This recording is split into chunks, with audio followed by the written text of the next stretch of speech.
Kemudian di perang Yarmuk ini terjadi di zaman Umar bin Khattab. Nah, Umar bin Khattab waktu jadi khalifah, beliau sempat mengirim dua pasukan yang masyhur dan terjadi dua perang besar. Perang Yarmuk ini pasukan yang menyerang pasukan Romawi, wilayah Syam, gitu kan. Nanti akan runtuh yang Palestina masuk Islam, gitu kan. Syria, Lebanon, ya, Lebanon, ya, Jordania. Ini nanti negeri Syam akan takluk setelah perang Yarmuk nih, gitu kan. Pasukan yang kedua, dan ini juga termasuk pasukan yang menuju ke Yarmuk ini menaklukkan negeri Syam dan ada juga menaklukkan Mesir, gitu kan.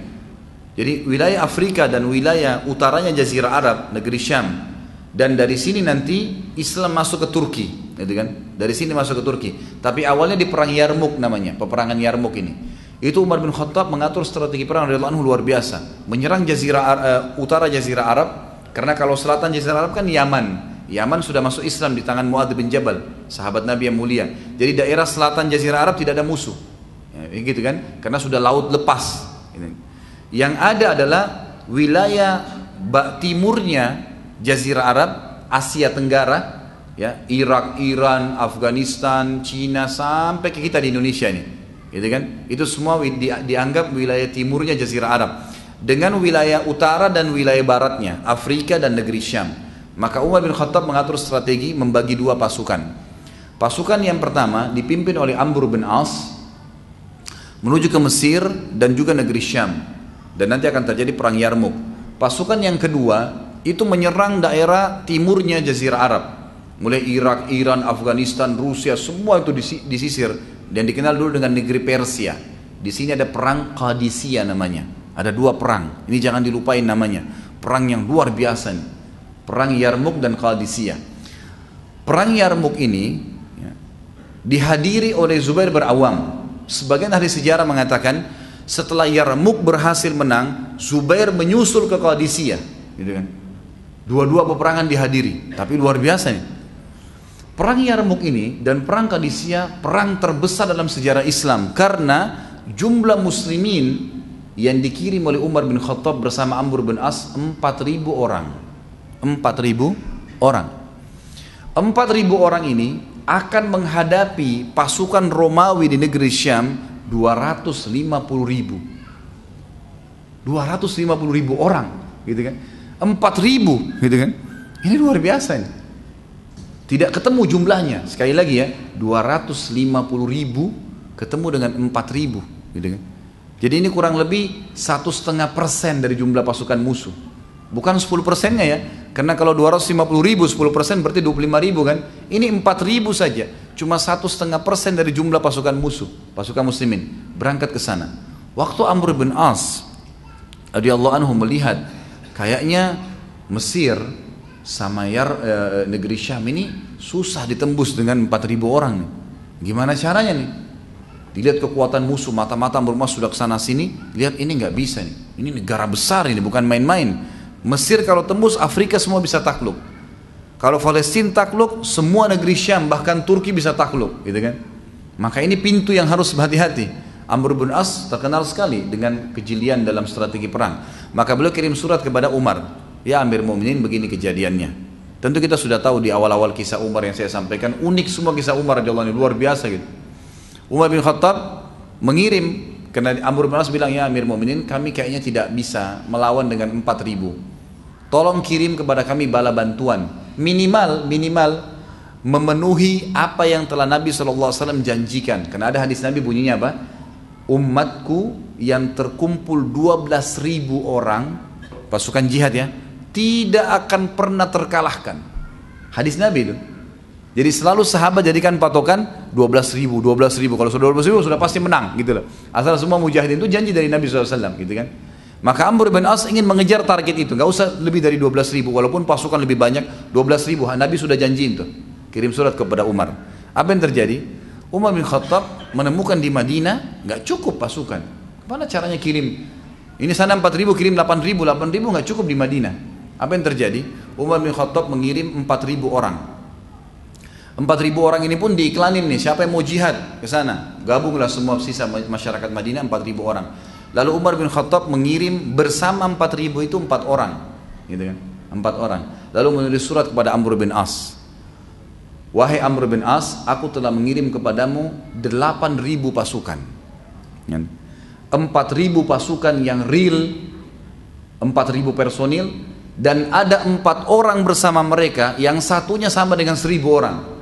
Jadi sama saja 4.000 nih. Ini luar biasa ini. Dan 4 orang itu disebutkan dalam kisah, pimpinannya adalah Zubair bin Awam.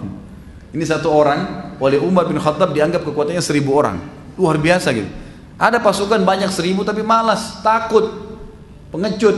Suruh naik benteng nggak mau, malam-malam nggak mau perang. Takut. Begitu jihad sembunyi di bawah kolom. Kayak sebagian orang, Allahu alam siapa ini. Tapi begitulah. Tapi ini Zubair bin Awam, apa titah jihad langsung di depan. Ini bukan sembarangan orang-orang seperti ini, luar biasa. Kata Umar, dan saya ngirim bersama 4.000 itu 4 orang. Yang kekuatan mereka adalah 4.000. Sebab setiap orang di antara mereka punya kekuatan 1.000 orang. Tentu di sini disebutkan oleh sebagian tentang siapa saja orang-orang itu, tapi yang jelas mereka adalah pimpinannya Zubair ibn Awam. Sebagian ya, disebutkan bahwasanya yang dikirim adalah Zubair pimpinannya, kemudian yang kedua Migdad. Migdad ini tadi yang saya bilang juga sahabat Nabi yang mulia, ini juga orang yang sangat pemberani, nanti ada bahasan sendiri tentang dia ya. Ini memang Umar juga hitung kekuatannya 1.000 orang. Kemudian yang ketiga Ubadah bin Samit.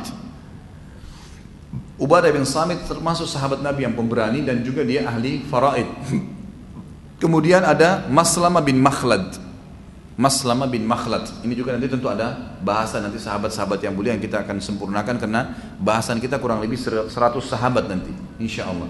Tapi kita hari ini baru masuk yang ke-6. Semoga Allah mudahkan. Ada sebagian ahli sejarah mengatakan yang keempat itu bukan Maslamah tapi Kharijah bin Hudzafa radhiyallahu anhum ajma'in. Jadi ini 4 orang sahabat yang terkenal yang diutus oleh Umar bin Khattab. Ringkas cerita adalah waktu tiba pasukan tersebut untuk penaklukan Mesir, gitu kan.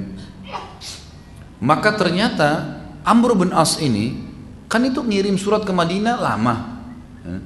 Dari negeri Syam, dari wilayah perbatasan Mesir ke Madinah itu bisa sebulan jalan ngantar surat. Balasan Umar bin Khattab menyiapkan pasukan balik dari ke sana lama, dan ternyata waktu Zubair bin Awam tiba di wilayah Mesir yang akan ditelepon oleh Amr bin As ini, itu Amr bin As sudah mengepung selama 7 bulan, nggak berhasil. Jumlah pasukannya cuma 4.000 tapi berhasil mengepung gitu kan. Begitu Zubair bin Awam datang, tanya Amr bin As, ada apa nih? Kita belum bisa tembus. Tanpa banyak ngomong nih, Zubair bin Awam langsung tarik beberapa temannya, naik kuda, kelilingin benteng itu. Dikelilingin sama dia semua, dilihat kondisinya. Disebarin orang-orang di situ, dilihat sama kekuatannya di mana nih, gitu kan. Orang-orang yang di atas ini, yang musuh-musuh yang tadinya siapin panah, kalau ada yang mau coba nyerang, lihat ini pasukan sedikit, segelintir, 5-6 orang tapi kelilingin benteng itu semuanya. Dan Amr bin As tidak punya strategi ini awalnya. Begitu selesai, ternyata Zubair bin Awam untuk kelilingi, dia cari celah mana yang bisa naik di tembok nih. Begitu selesai dia balik, dia bilang sama Amr bin As, izinkan saya untuk bisa menembus benteng. Kata Amr, kalau bisa silahkan, gitu kan. Ya sudah 7 bulan kita kepung nggak bisa-bisa. Dia bisikin 5 orang temannya, cuma 5 orang nih. Kalau kalian dengar takbir saya, ikut dari belakang, gitu kan. Teman-temannya sudah tahu Zubair bin Awam ini suka melakukan strategi yang luar biasa gitu. Zubair ini akhirnya taruh tangga yang mereka buat kayak kita sekarang, mungkin tangga kayu. Memang zaman dulu begitu, kalau mereka mau nyerang tembok, mereka taruh tangga, mereka naik. Ya nasib-nasiban, kadang-kadang dari atas dipanahin, kadang-kadang dilemparin timah panas lah, seperti lumpur panas, bukan timah, lumpur panas dipanasin terus untuk menjatuhkan musuh gitu kan. Tapi seperti itulah, Zubair bin Awam ini membiarkan pasukan tetap berdiri dan musuh ini mengira bahwasanya muslimin belum menyerang, maka dia cari sisi tembok yang kosong lalu dia naik sendirian. Begitu dia naik sendirian, dia naik kemudian dia bunuh beberapa orang di atas situ, kemudian dia takbir, Allahu Akbar, temannya yang 5 orang naik nih, naik semua. Begitu naik, mereka 5 orang ini masuk bobrak-abrik di dalam sampai berhasil membuka pintu gerbang. Hari pertama tiba, yang tadinya Amr bin As sudah 7 bulan ngepung nggak bisa-bisa, hari pertama tiba sudah tembus benteng, gitu kan.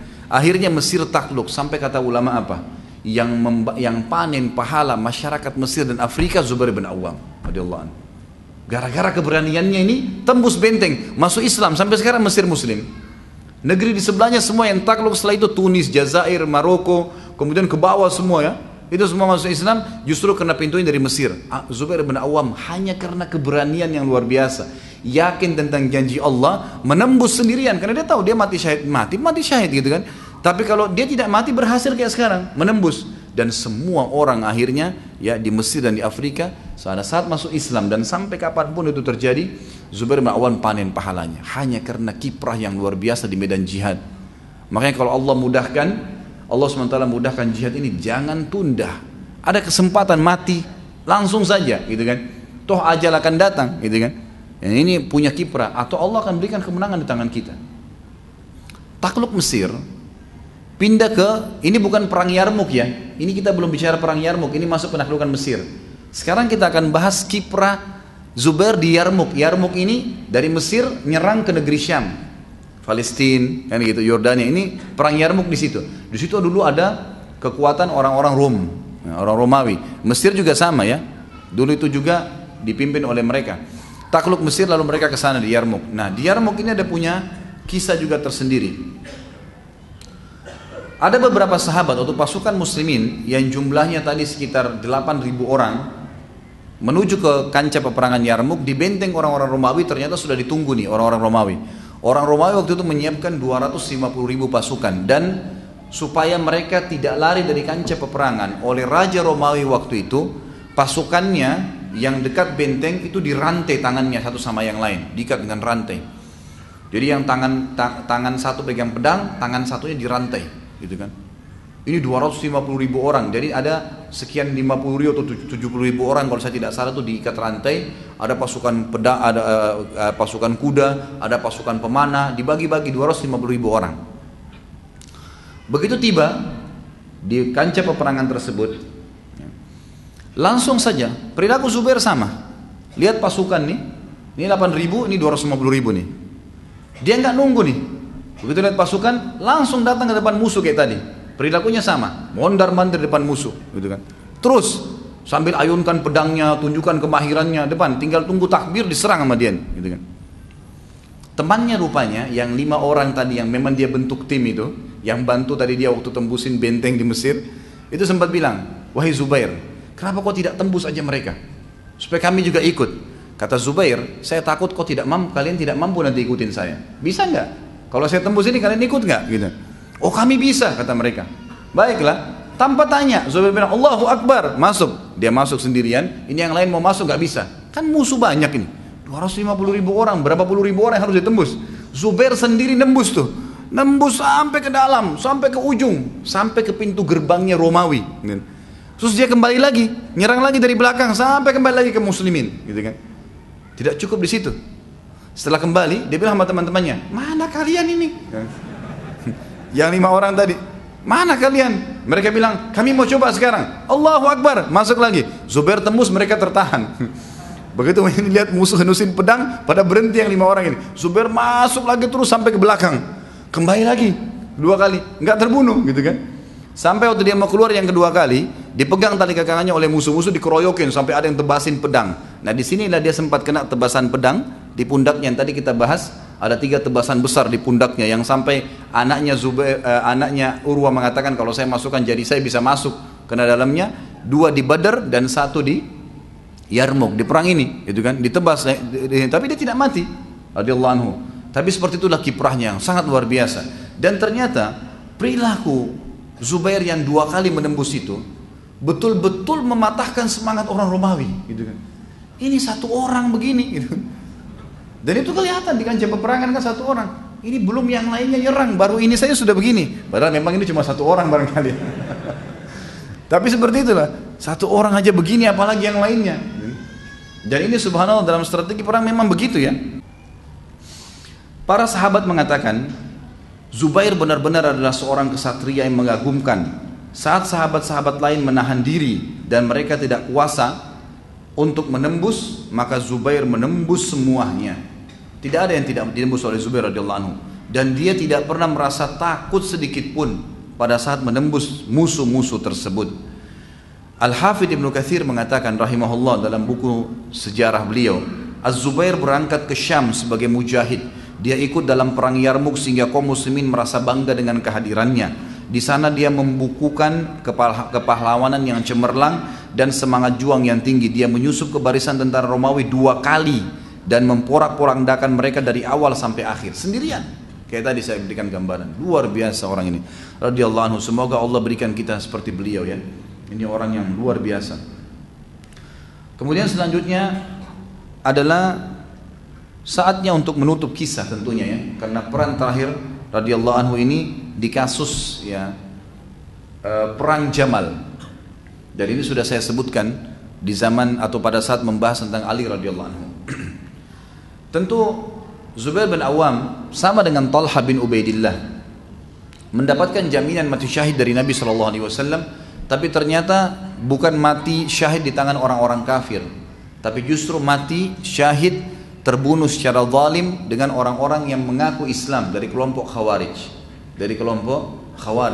Dan ini juga menandakan ikhwas sekalian dan akhwat rahimani rahimakumullah, kalau seseorang terbunuh secara zalim itu syahid.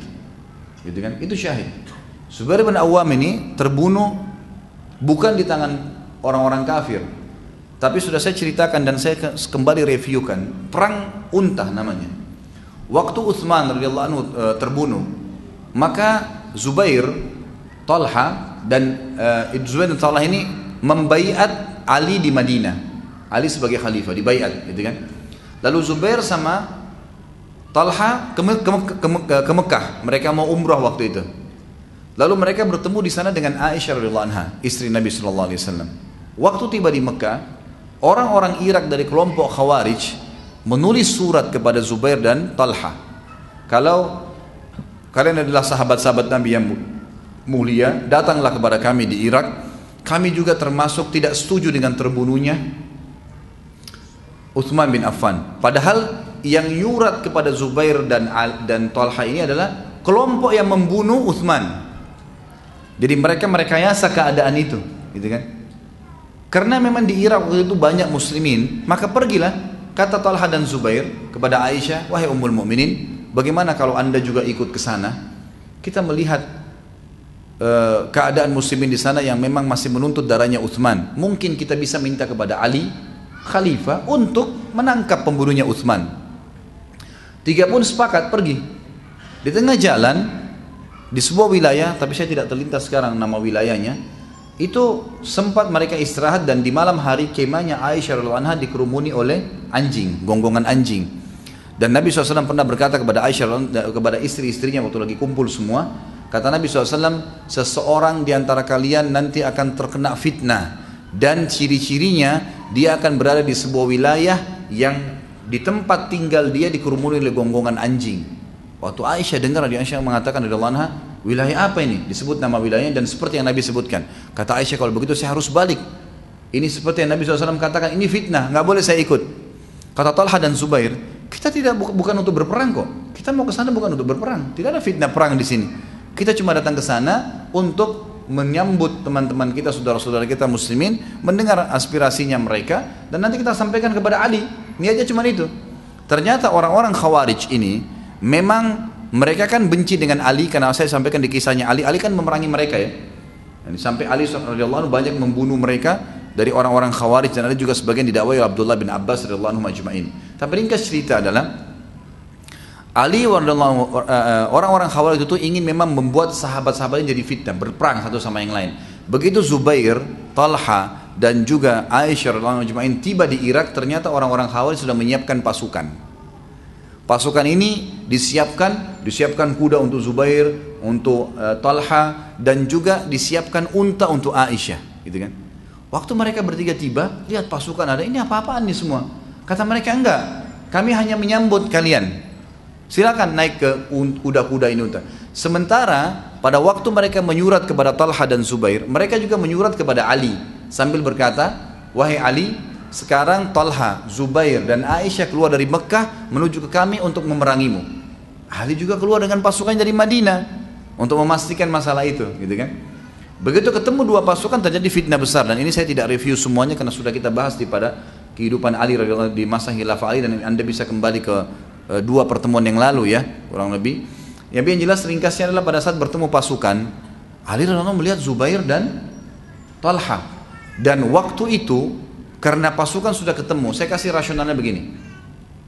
Kalau misalnya ada 5 orang jalan di jalan sebelah kiri, 5 orang jalan di jalan sebelah kanan, lewat saja nih. Kemudian ada 1 orang dari kelompok sebelah kiri ngelempar batu ke yang sebelah kanan. Kira-kira yang kanan balas nggak? Balas.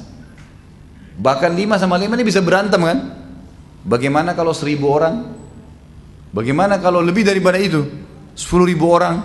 Pasukan waktu itu banyak sekali, gitu kan? Dan memang sudah diatur sedemikian rupa jadi fitnah. Jadi waktu pasukan Ali datang, orang-orang Khawarij nggak pakai nunggu, langsung mereka pecik dengan takbir, melempar anak panah ke sana. Ali pikir menyerang. Ali lihat di depan ada Talha dan Zubair sama Aisyah.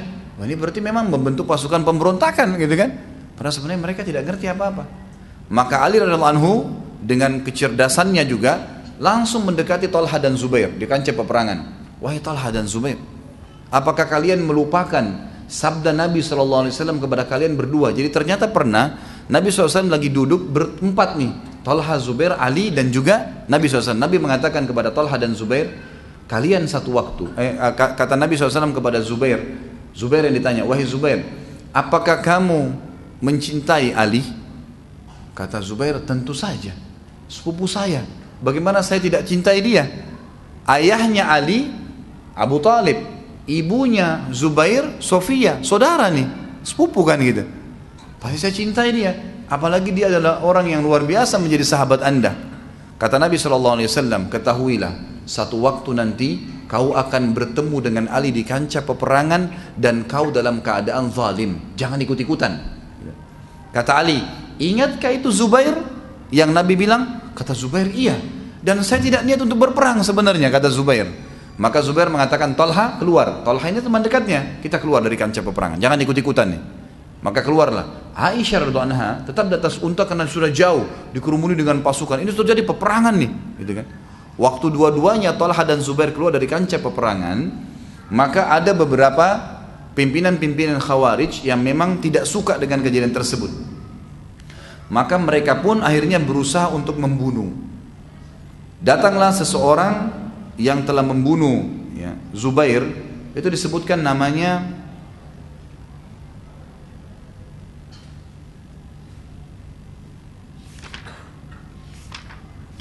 kalau tidak salah Ibnu Jurmuz ya. Saya lagi cari dulu. Iya, Ibnu Jurmuz betul. Jadi yang membunuh dia adalah Ibnu Jurmuz. Ini salah satu pimpinan dari orang Khawarij yang datang waktu lihat Zubair sudah menyingkir ke samping, lagi ngobrol sama Ali sama Talha, dia datang dari belakang kemudian ditusuk langsung Zubair. Ditusuk langsung Zubair bin Awam 2 kali dan Zubair mati. Kemudian Talha yang sudah kita bahas juga pertemuan yang lalu dipanah juga oleh seorang Khawarij yang akhirnya mati, gitu kan.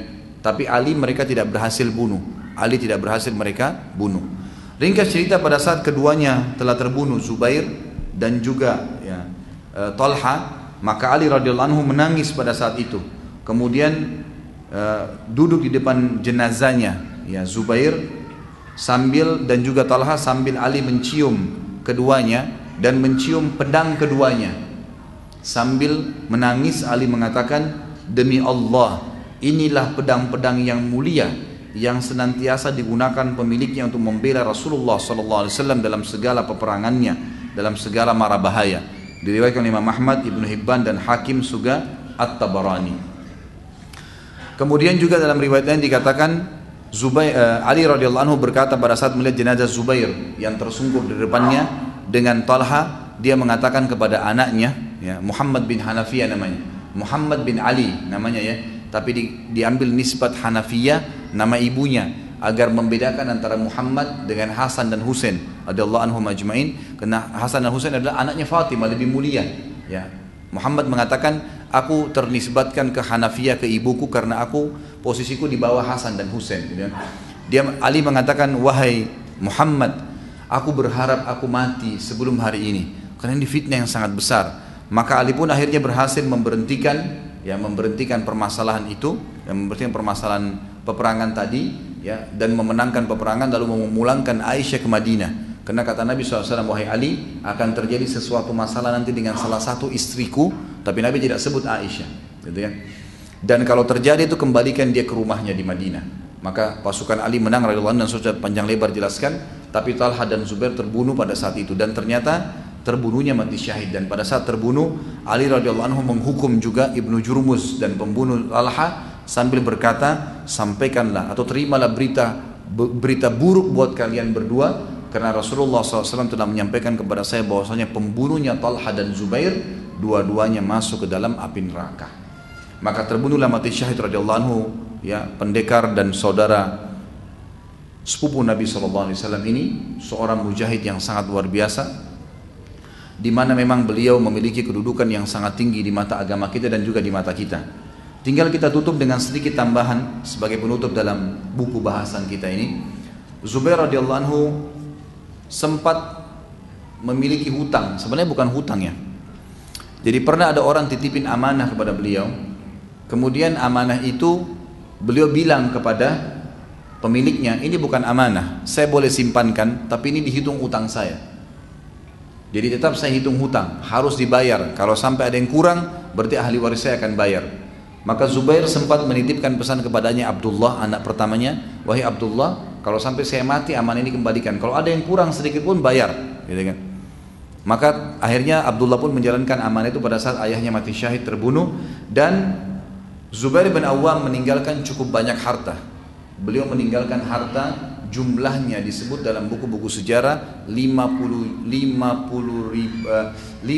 juta 200 ribu ya, dirham. Ini kurang lebih teman-teman sekalian dikali dengan 50 ribu rupiah. Satu dirham sekitar 50 ribu rupiah kalau tidak salah sekali. Kalau kita kali 50 ribu rupiah, ini jumlahnya kurang lebih 2,5 triliun hartanya. Banyak gak? Orangnya sudah pemberani, keturunannya banyak, kan gitu. Perannya luar biasa, sahabat Nabi yang masuk surga, kaya raya, gitu. Luar biasa. Beliau meninggalkan harta sebanyak itu. Kemudian beliau meninggalkan 4 orang istri, dan disebutkan dalam buku ini salah satu istri mendapatkan warisan 1.100.000 dirham. Kurang lebih nilainya kalau dari rupiah ini 55 miliar. Ini jumlah harta yang ditinggalkan oleh Zubair bin Awam radhiyallahu anhu, dan akhirnya beliau mati syahid, dan ditutup dengan kisah ini oleh penulis buku. Dan semoga saja insya Allah kita bisa dapat pelajaran dari bahasan beliau. Dan insya Allah pertemuan yang selanjutnya kita akan bahas tentang sahabat yang lain, Abdurrahman bin Auf radhiyallahu anhu. Mudah-mudahan bermanfaat, dan kalau ada benar dari Allah, pada saat ini saya mohon dimaafkan. Subhanakallahumma bihamdika asyhadu an la ilaha illallah astaghfirullah wa atubu ilaik. Wassalamualaikum warahmatullahi wabarakatuh.